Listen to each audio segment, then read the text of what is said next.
Anchor స్వేచ్ఛ మృతిపై అనేక అనుమానాలు వ్యక్తమవుతున్నాయి. తల్లిదండ్రులు ఆమె ఆత్మహత్య పైన కూడా అనుమానాలు ఉంటాయంటూ పోలీసులకు ఫిర్యాదు చేశారు. అయితే కొద్దిసేపటి క్రితమే స్వేచ్ఛ మృతదేహానికి పోస్ట్మార్టం పూర్తయింది. గాంధీ మార్చిలో పూర్తయిన అనంతరం కూడా ఆమె మృతదేహాన్ని తరలించారు. అయితే గాంధీ పోస్ట్మార్టంకి సంబంధించినటువంటి forensic associate professor Venkata Nagaraju గారు ఉన్నారు. ఒకసారి దీనికి సంబంధించిన కొన్ని అంశాలను మనం మాట్లాడే ప్రయత్నం చేద్దాం. సార్, ఆత్మహత్య పైన అనుమానాలు ఉండే అంటారు. మీ పోస్ట్మార్టంలో అసలు ఏ అంశాలు తెలిసాయి? సార్, ఇప్పుడు మార్నింగ్ 11:45 మాకు రిక్వెషన్ వచ్చిందండి. సో నేను postmortem along with my team of doctor తోటి పోస్ట్మార్టం కండక్ట్ చేశాము. సో అక్కడ ఏమవుతుందంటే మెడ మీద లిగేచర్ మార్క్ ఉంది. ఇది యాంటీమార్టం లిగేచర్ మార్క్ ఉంది కాబట్టి ఇది హ్యాంగింగ్. బాడీ మీద ఎటువంటి యాంటీమార్టం ఇంజ్యూస్ కానీ అటువంటివి ఏం లేవండి. సార్, ఇంకేమైనా గుర్తించారా గాయాలు కానీ ఈ శరీరానికి సంబంధించినటువంటి? జనరల్గా పోస్ట్మార్టం చేసేటప్పుడు ఇంకే ఏ అంశాలు మీరు పరిశీలిస్తారు? అదే పోస్ట్మార్టం చేసిన తర్వాత ఏంటంటే మేము విస్రా అంటే ఏమైనా బిఫోర్ ఏమైనా చనిపోయే ముందు ఏమైనా పాయిజన్ తీసుకుందా లేకపోతే ఆల్కహాల్ తీసుకున్నా మేము విస్రా అంటే కడుపులో ఉన్నటువంటి కడుపు భాగం సగం తీసుకొని దాని కిడ్నీ, లివరు, కొద్దిగా పార్ట్ ఆఫ్ లివరు, మరి దాంతో ఇంటెస్టైన్, ఇవి కొన్ని మేము కట్ చేసి మేము ఎఫ్ఎస్ఎల్ పంపిస్తాం. ఎఫ్ఎస్ఎల్ పంపించిన తర్వాత మాకు అక్కడ ఒక 2-3 months పడుతుందండి ఎఫ్ఎస్ఎల్ నుంచి. ఆ రిపోర్ట్ వచ్చిన తర్వాత మేము ఫైనల్గా మేము ఏంటిది ఆమె ఏమన్నా ఏది చనిపోయే ముందు ఏమన్నా తీసుకున్నదా లేదా, పని తీసుకున్నదా లేదా అని చెప్పేసి దాని ప్రకారం బేస్ చేసుకొని మేము ఫైనల్ రిపోర్టు మేము సబ్మిట్ చేస్తామండి. ఆ సీన్లో ఉన్నటువంటి ఫొటోస్ని కూడా మీరు పరిశీలించి ఉండవచ్చు. అయితే కాళ్ళు మాత్రం ఇంకా కింద పూర్తిగా తగలకుండా ఉంది. సో అది కొంత అనుమానాస్పదంగా ఉన్నట్టు కూడా వాళ్ళు చెప్తున్నారు. అయితే అది క్రైమ్ సీన్ ఫొటోస్ చూశానండి. చూసిన తర్వాత ఏమైందంటే ఆమె బెడ్ తర్వాత మీద ఒక చిన్న స్టూల్ వేసుకొని మరి షార్ట్ వేసుకున్న తర్వాత లుంగితో ఆమె ఉరి వేసుకున్నది. సో కాబట్టి అంటే ఆ యొక్క వెయిట్కి వచ్చినప్పుడు కింద ఏమైందంటే ఆ కింద కాలు అనేది ఫుట్ కింద ఏది తాకింది కాబట్టి అలాగా పార్షియల్ హ్యాంగింగ్ లెక్క ఉంది. అటువంటివి ఏం ఏది ఇంజూస్ అయితే ఏం లేవండి. సరే, ఎన్ని క్షణాల్లో చనిపోయింది అంటే చేసుకున్న తర్వాత? ఏది మేము యాక్చువల్గా ఏమైతుందంటే మార్నింగ్ ఒక 3 నిమిషాల్లో చనిపోతారండి. ఏమైతుందంటే ఒక 3 kg బాట ఏది వెయిట్ అయినా చనిపోతారు.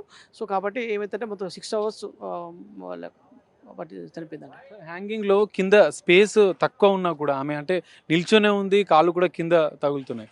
ఆ టైంలో కూడా అంటే మృతి చెందడానికి ఎక్కువ అవకాశాలు ఉంటాయి. అది దాని పార్షియల్ హ్యాంగింగ్ అంటారండి. ఈవెన్ దో కిటికీ దగ్గర నుంచి కూడా ఒకసారి ఇట్లా కట్టుకొని కింద పడినా కానీ అది జస్ట్ 3 నిమిషాలు చాలు. ఇక్కడ ఏంటంటే అస్పెషల్ డెత్ కావడానికి ఏంటంటే ఒక 3 నిమిషాలు ఇట్లా కేటో ఆర్టరీ బ్లాక్ అయిపోయినా 3 నిమిషాలు చనిపోతారు. Even though small weight also దాంతో చనిపోతారు. పార్షియల్ హ్యాంగింగ్ అంటారు దాన్ని. పార్షియల్ హ్యాంగింగ్ దాంతో చనిపోతారు. నోట్లో నుంచి కొంత బ్లడ్ వచ్చినట్లు కూడా తెలుస్తుంది. అది ఎలాంటి పరిస్థితుల్లో చేసుకుంటుంది? ఇంకేమేమి శాంపిల్స్ మీరు?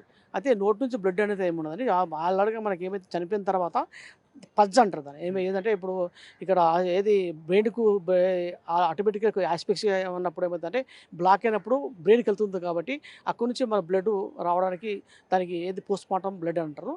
అది మామూలు ఫ్రెష్ బ్లడ్ అయితే ఏం కాదండి. కలర్ అంతా చేంజ్ అయింది బాడీది. అంటే ఎవరైనా హత్య చేసి ఆత్మహత్యగా చిత్రీకరించే ప్రయత్నం చేశారా అన్న అనుమానాలను కూడా వ్యక్తం చేస్తున్నారు. సో ఏం చెప్తారు?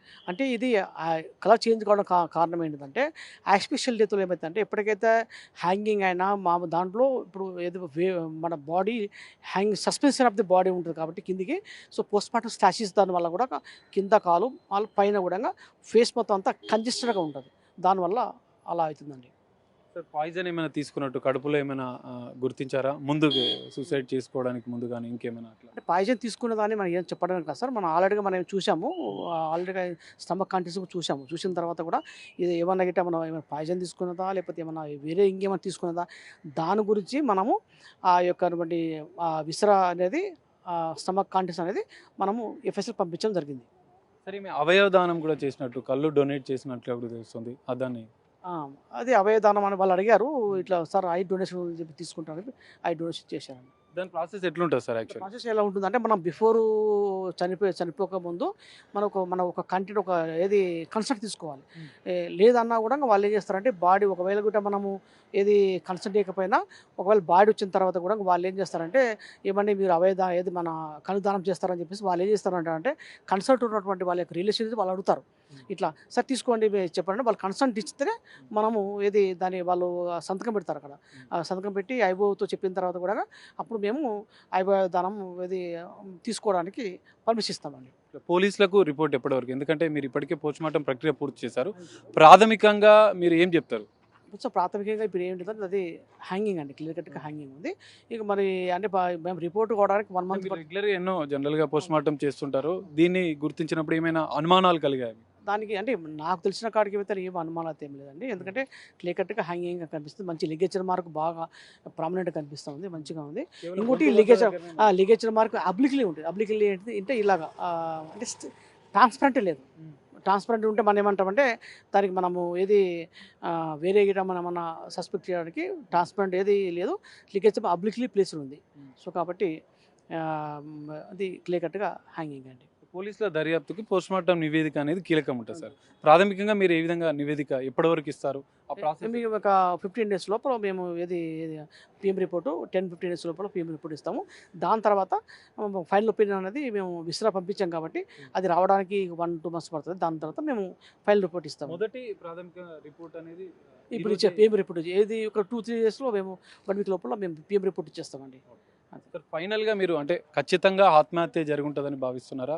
పోస్ట్మార్టం ప్రక్రియలో కూడా అదే అంశాలు మీరు గుర్తు సార్ అది ఇన్వెస్టిగేటివ్ పార్ట్ అండి. ఎందుకంటే ఆత్మహత్య అంటే నాకు తెలిసిన కానీ అది పోలీసు దర్యాప్తులో తెలుసు.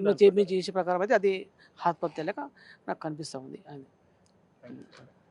ఇది పోస్ట్మార్టం వైద్యులు చెప్తున్నారు. ఖచ్చితంగా ఇది ఆత్మహత్యకు సంబంధించిన అంశాలే పోస్ట్మార్టంలో కూడా తేలాయంటూ చెప్తున్నారు. 3 నిమిషాల్లోనే స్వేచ్ఛ ఉరి వేసుకున్నారు. పార్షియల్ హ్యాంగింగ్గా కూడా వాళ్ళు చెప్తున్నారు. 3 నిమిషాల్లోనే స్వేచ్ఛ ఉరి వేసుకున్న అంటే హ్యాంగింగ్ చేసుకున్న అనంతరం మృతి చెందింది.